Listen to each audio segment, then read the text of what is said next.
ではあなたが一番最初に恐怖を感じた映像、画像についてお話しください。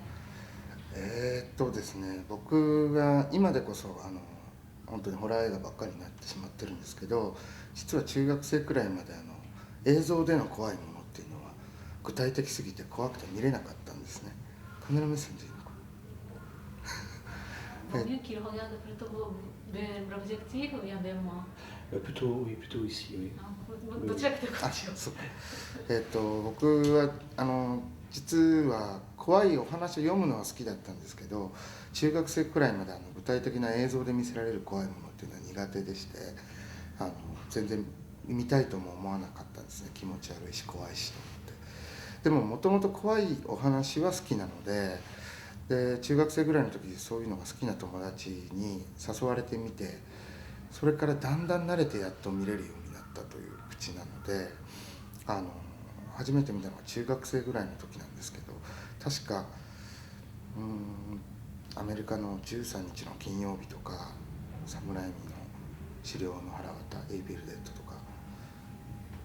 その辺のどれかが最初なんですね。で、それを見てからこういうものも残酷なだけとか怖いだけって思ってたら面白いんだな、面白い見方もできるんだなと思って、それからやっと見れるようになったんですけど、やっぱり今でも覚えてるのはそのエイビル・デッドとかテキサス・チェーンソー・マサカとかゾンビ、ダウン・オブ・ザ・デッドとか、あとイタリアのダリア・アルジェント監督のサスペリアとかですね、いまだに強く印象に残っている。はい。ということは何か一つのもうこのイメージっていう一枚の絵というのでなく、割とストーリー全体が怖かったっていうことですか？そうですね、描写で言うとだいぶ慣れてからホラー映画見れるようになってからだいぶ経ってから見たものなんですけど、シャイニング、キューブリック監督のシャイニングが僕にとっては相当インパクトが強かったですね。あれは本当にすごい怖いと思いました。それ以外の残酷描写だけでそういうものって慣れちゃって決して怖さと驚きとは違うので、基本的に僕はホラー映画撮ってるにもかかわらず残酷描写とかそういうドロドロした映像っていうのは苦手でうわーって避けちゃうものなので、そういうものは苦手なんですけども、なぜかホラー映画を撮っているという。はい、じゃあ、一番最近とても怖かったっていう何か画像、映像、テレビでも何でも。最近ですか。最近はもう自分で作ってもいるので、どうしても怖く見る側じゃなくて作る側になってしまっているので、慣れすぎちゃって、変に慣れすぎちゃって本当に怖いと思ったの最近全然ないですよね。だからそれを自分で見つけ出さなきゃというのが仕事になってしまっているので、効か不効かわからないですけど。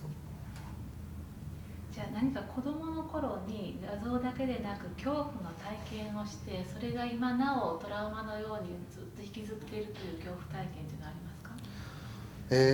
ですね、子供の頃怖いお話を読むのが好きだったくせにものすごく怖がりだったので、夜一人で木々が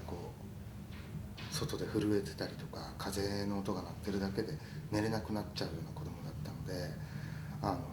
兄弟2人いるんですけど、2人の兄弟が寝てしまってるのに僕だけ寝れないっていう状況が怖くて、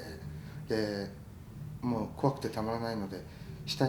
の階に寝てるはずの親のところに行こうと思ったら、その親がいなかったんですね。ベッドだけ引いて布団だけ引いてあって、でそれが一番怖かったですね。だから怪奇現象とかそういうものじゃないんですけど、でもう泣きながらどうしようもなくなってたことが子供の時にあって、で実は親はスナックに2人で行ってただけだったんですけど、それが怖かったですね。期待通りの返事じゃないと思うんですけど。ではですね、そういう怖がる立場をずっと監督なされるまでは怖がる立場だったわけですけれども、監督になって今度は人を怖がらせる立場になった、そういうポジションの変化についてどういうふうに順応してらっしゃいますか？僕の場合は常にそういう怖いものを作ってやろうっていうポジションにいてここに来たわけではないので、ホラー映画を自分がまさか撮ることになるとは思ってもいなかったんですね。でただそういう映像というか映画も好きだったし、もちろんヒューマンドラマもラブストーリーものもジャンルの隔てなく見てた方なのでどれも見るし好きなんですけど、どちらかというとそのおとぎ話の世界というか SF ファンタジーみたいなものを自分は作りたいところがあって、僕の中ではあんまりこう区分けがないんですね。でもちろんホラー映画怖いのを作る時は怖いガラスでやろうってあるんですけど、全部根っこはこう子供みたいな遊び心というかいたずらをしてできるだけこうバレないような深い落とし穴を掘ってお客さんをびっくりしてそこに落としてやろうみたいないたずら心があるので、そこからホラー作る時も何を作る時も多分発するんですよね。だから、ホラーだけじゃなく今後はいろいろコメディもやりたいし作っていきたいと思ってるんですけど。ではあなたの、作る映画がですね、観客あるいはそういう、メディアに曲解されたり誤解されたりということを、心配したり不安に思ったり、危惧したりということはありますか？そうですね、僕も映画監督として自分の映画を撮りたいと思って目指してたこの頃は何か作品を見るときっとこれを作った監督もこんなもんバイオレンスな人なんだろうとか、アクションが派手なものだったらすごくアクティブな人なんだろうとか思ってたイメージで思ってた節はあるんで、そう思われかねないなというのはあるんですけど、実際ホラー映画撮ってる人が全部あんなホラーな世界な人かって言ったらとんでもないことになっちゃうんで、そんなことはないんですけどね。むしろ逆で残酷描写とかは僕は苦手なので、ただそういうふうに見られることもあるかなという心配は時々あります。そういう恐怖とかを感じながらやはり制作できませんよね。その恐怖を忘れようとしたり克服する方法っていうのは何か自分の中で持ってらっしゃいますか？特にやっぱり自分で作ってるので、自分のアイデアで書いたシナリオで自分で撮っているので、もう結構明確にビジョンはできてるんですね。怖いシーンとか特に撮る前から。なので逆にそれがこう目の前で俳優さんに演じてもらって実現してる時っていうのはなんかこういたずらを仕掛けてる子供のように嬉しくなっちゃって、これでみんな怖がるんだろうなって思って逆にこう嬉しくなって笑っちゃうような状態なので、あんまり克服とかじゃないね、作る側というかいたずらを仕掛ける側に回ってしまってるので。このマレビトの映画を見ていてもそういう殺人のシーン、スナフムービーを思わせるようなシークエンスがありますけれども、それはとても成功していると思うんですね。でもどういうふうにこういったイメージをあなたは映像化できるんでしょうか？それはネットなどから見たものを参考に、あるいはあなたのご自身の悪夢からのイマージなんでしょうか？その残酷な映像が苦手だというのもあるんで、そういうネットでそういうものを見たりする人いるんでしょうけど、僕はそういうの決して好んで見ないんで、あくまでイメージなんですよね。ただリアルに見せるためにはどう見せるべきかとか、あれどうやって撮ったのっていう、どうやってああいうふうに見せれるのっていう部分ではこう脅かしたいとか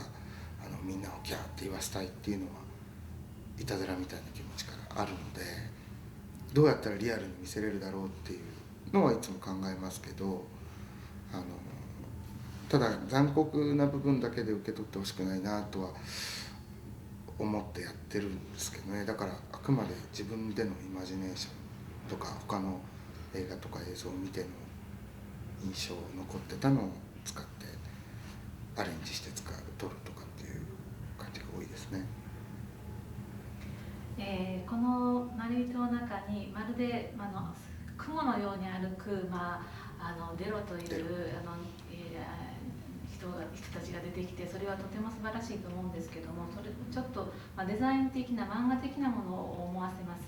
あなたは何か漫画でお好きな漫画のっていうのはジャンルというかありますか？漫画子供の頃というか若い頃学生の頃とかよく見たんですけど、最近全然漫画を見なくなってしまってて、でただ日本の漫画って特に海外のと比べてもこういろんなジャンルに分かれてて、大人が見るに耐えるものとか多いので、最近読まなきゃなとは思っているんですけど、特に漫画で影響を受けたのは、日本でもちょっとマニアックな部類に入るんですけど、諸星大二郎さんっていう SF 系のものだったりを書く人がいて、この人の世界観が好きで、多分脚本書いてくれた小中千秋さんもそうなんですけど、この「まれびと」という作品の中にもその諸星大二郎さんの書く漫画の世界が結構影響されてるのは確かです。パリにはですね、カタコンボといって地下のそういう納骨唇納骨場とかですね、パリの、そういう地下の世界っていうのは、存在するっていうふうにいろいろ描かれているわけですけども、東京のその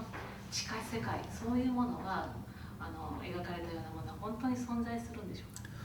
いえ、どうだかわからないんですけど、実は都市伝説、英語で言うとアーバンレジェンドかなとして、実は政府の偉い人だけが戦争の時にこう逃げれる核シェルターに通ずる通路があるとか、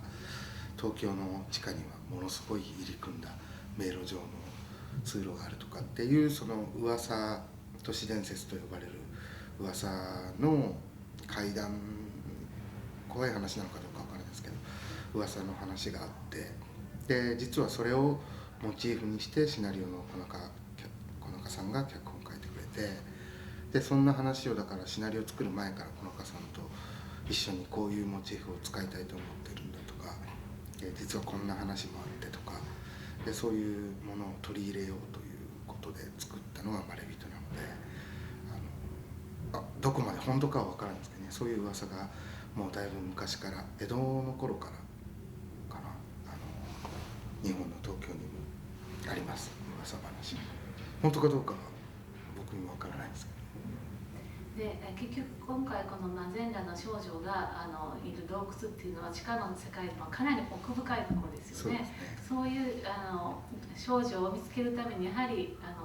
彼はその地下でも一番奥深いところまで行かなければいけなかったんでしょうか。彼女がそこの一番奥深いところにいるっていう意味はありますか。そうですね、その地下の奥深くにまた別の世界があって、そこに何かがあるはずだ、いるはずだっていうのは、映画見て最後まで見てもらえるとなんとなくそのイメージは伝わると思うんですけど、彼自身の心理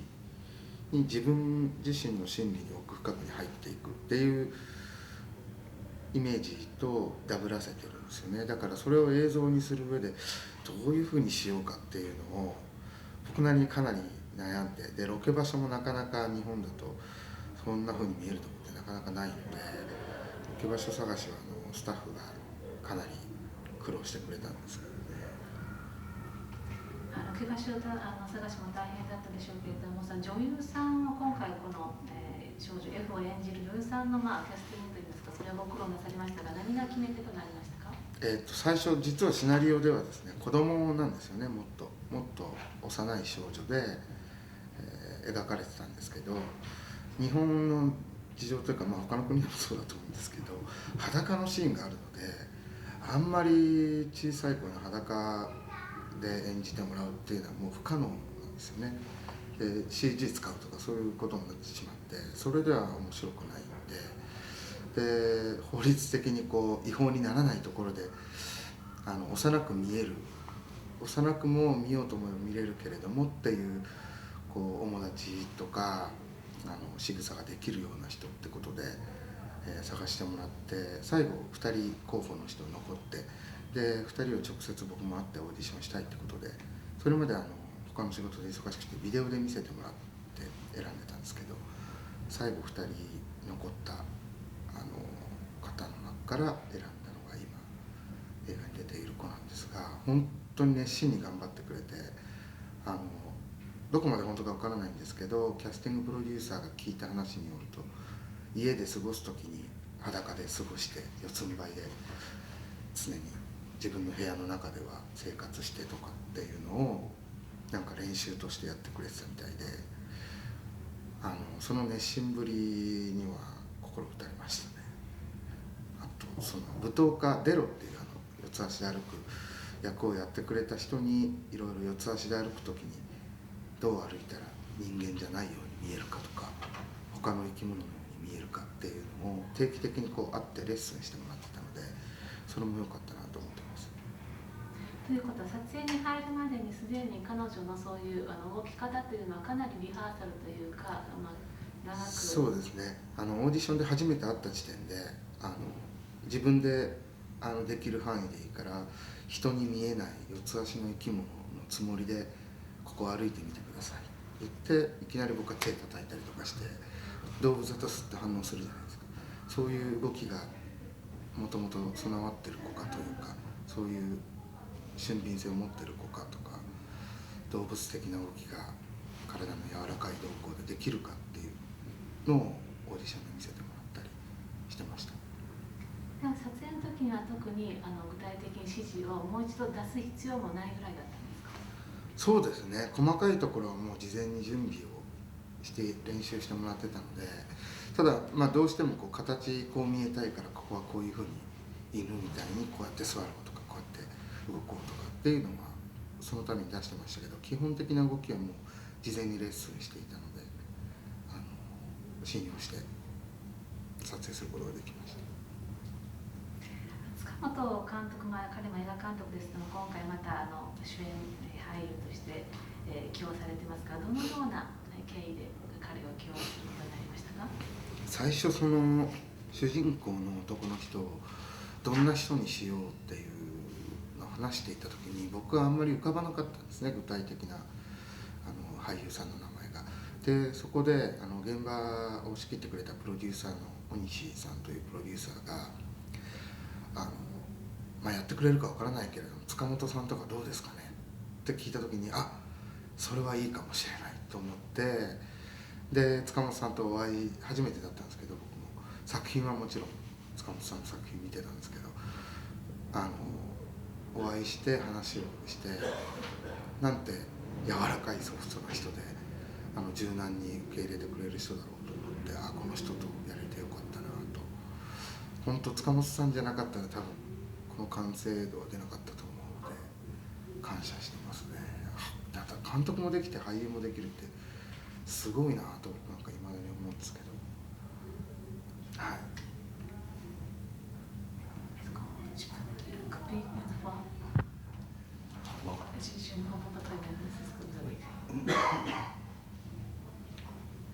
Dans une séquence des images déjà tournées, mute. mute Se en transforme. nouvelle image. Oui. Oui. Par exemple, le suicide dans le métro, les images enregistrées par l'opérateur. Quand celui-ci. Quand celui-ci du coup Quand celui-ci découvre une image, le regard caméra de. D'accord, oui. Ok, j'ai compris. C'était mal écrit. Parce que j'avais fait pas, il y a Une augmentation de faits divers sanglants. D'accord. では最後2つ質問、また恐怖に関しての質問なんですけれども、例えばですね、すでに、増岡が、録画したその映像がですね、彼の前で新しいこう動きをし始める、彼の方を見始めるっていう恐ろしい、シーンがありますけれども、それはやはり人にとってはやはり一番恐怖を感じるものなんでしょうか？そうですね。今それ質問を聞いて初めて思い出したんですけど、そういえば日本のオリジナルのリング2で変わるはずのない録画済みの映像が繰り返しそこを見ているうちに違う動きを始めてっていうのがそういえばあったなってたった今思い出したんですけど、多分それをやりたかったんでしょうね。反復するうちにコントロールが効かなくなってすでに撮られた変わるはずのない映像が変わって、しかも見ているこっちを意識するっていうのは実はあれシナリオにはなかったんですよね。小中さんが書いてきてくれた脚本にはなかったんですけど、どういうふうに撮ろうと思って僕が試行錯誤している中で、何か彼がこう自分の精神世界なのか、もしかして現実にある地下世界なのかわからないですけど、そこに入ってしまう、行ってしまう入り口になるきっかけが欲しいと思っていたので、その時に何か起きた方が面白いと思って、あれは思いついたものなんで、実は脚本にはなかったんですけど、僕もやっぱり映像をこうちょこちょこ見る仕事についているんで、その例えば何度も見たことのある自分の好きな映画の登場人物が突然勝手な動きをし始めて、自分を意識したらこれは怖いだろうなという自分のイメージで作ってたつもりなんですけど、実は前例のリング2というのが同じことをやっていたかなって今思い出しました。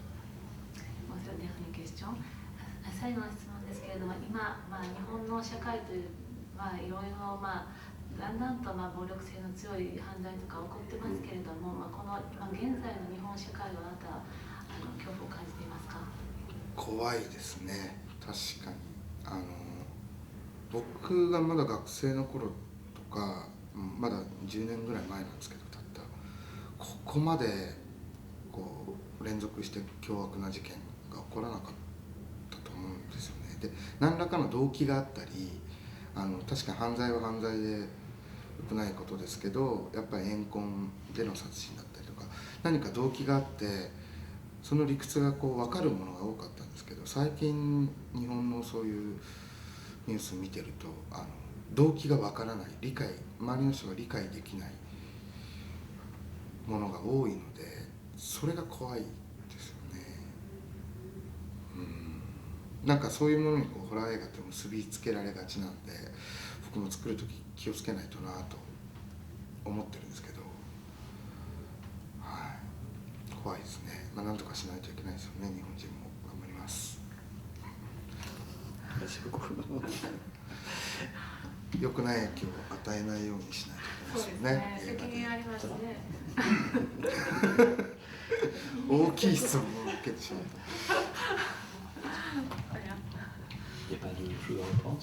Non, non, ça va, non, non. J'ai beaucoup expliqué, donc peut-être on peut vous ramasser après. Bien, d'accord,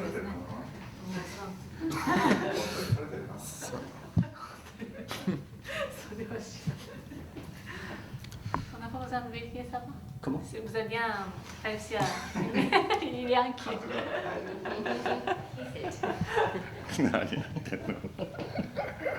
カメラに向いて答えるインタビューって初めて。